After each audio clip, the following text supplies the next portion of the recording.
In the words of the Department of State, do not travel to Lebanon. Today is more about walking around Beirut. What's the deal with Lebanon? As the world knows, Israel and Palestine are in the midst of a tragic war. Lebanon borders Israel. In fact, Beirut, Lebanon, the capital, is only some 350 kilometers outside of the West Bank. In 2023, the United States government raised the travel advisory in Lebanon from level 2 to a drastic level 4, do not travel.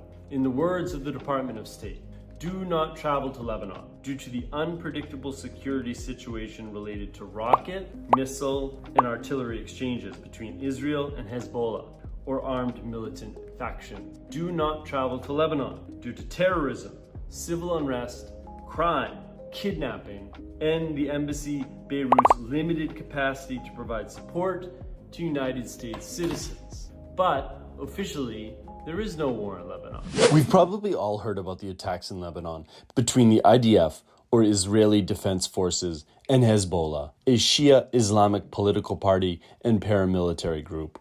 We've heard about the pager explosions, the attacks on Beirut, and the attacks in the far north, to name a few.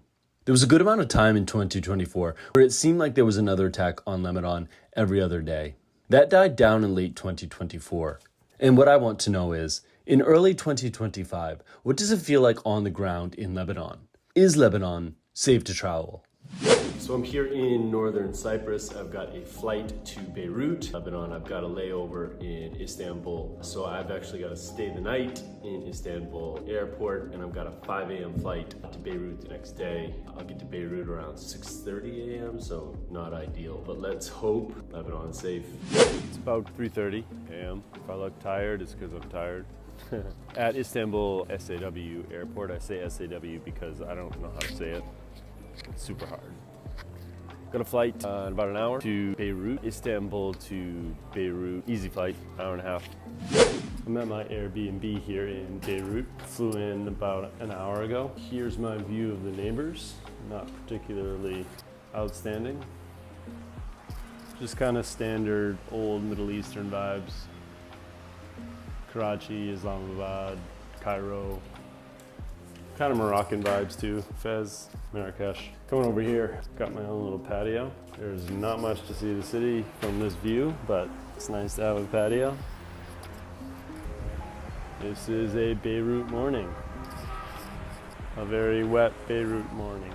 I'll spend a couple nights in the capital, so I'll stay in Beirut for 2 nights, explore around the city. I'm also planning on going to Baalbek and Byblos, Harrisa, Aanjar, a few places around the country, and just feel the vibe, feel how it feels to be here, and decide whether I feel like it's safe or not.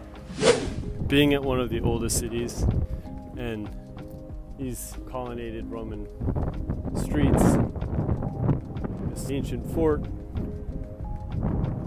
this view, and it's just all to myself. I'm in Aanjar now. It's about 2 kilometers from the Syrian border, so the Syrian border is about 2 kilometers that way. This is an ancient Umayyad city. This is as far east as I'll get in Lebanon. And again, to myself.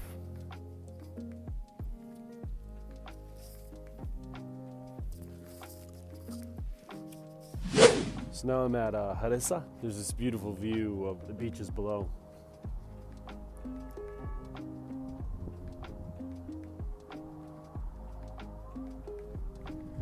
But mostly come for the shrine, which is super cool. You can get to it.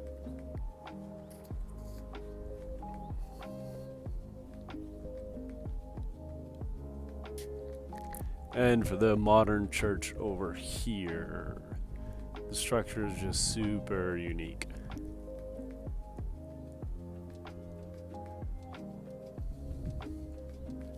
And this would be in an area that would be filled with tourists.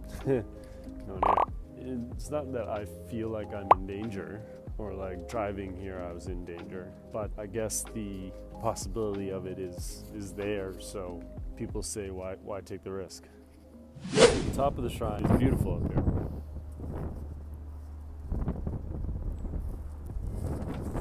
See another church there, and there she is.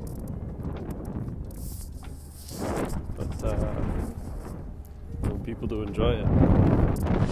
So for me, today is more about walking around Beirut, the capital. I think that gives you a good pulse on the country as a whole. I did a lot of traveling around the last 4 or 5 days. Harrisa, Byblos, Aanjar, all back. So now just kind of want to digging more into the city. I was here the first day and the first night, pretty late walking around. And there's just nothing that indicates a country in peril or a country that is living under a constant threat of terrorism, or a country that is bordering a pretty significant and very tragic war. So it takes a long time being in a country before you can say, yeah, oh, everything's good, it's safe. But you can get a pretty good feeling from 4, 5, 6 days. So yeah, today will be Beirut walking.